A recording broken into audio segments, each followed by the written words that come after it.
Tiklo naman sa isang entrapment operation ang 12 Korean nationals na naaktuhang nagsasagawa ng operasyon na similar sa scamming operations. Karaniwan ng biktima, mga kapwa nila Koreano at iba pang mga banyaga. Bukod sa scam hub operations, lumalabas na may iba pang paglabag ang mga nasabing Korean nationals. Ang kabuuang detalye alamin sa report na ito.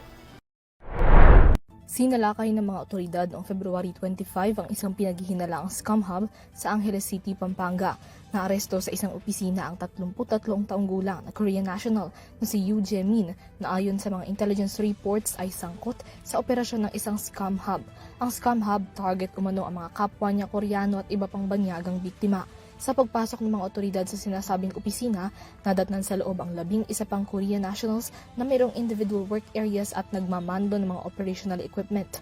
Batay sa report ng Bureau of Immigrations, may hahalin tulad sa isang scamming operations area ang setup ng opisina mula sa workstations maging sa digital activities. Sa mas malalimang identity checks, lumalabas na 3 sa mga ito ay pugante at may derogatory records. Ang iba pa, overstaying aliens nasa Pilipinas. Sa kasagsagan ng entrapment operation, may isa pang Korean national ang dumating sa lugar at nagpakilalang lessor o manager ng property. Nakialam umano ito sa operasyon at nagpakilalang ipinadala ng Korean authorities na pinabulaanan naman ng Korean government. Sa kasalukuyan, nasa Maynila na ang mga naarestong individual para sa booking at documentation habang gumugulong na rin ang kanilang deportation cases.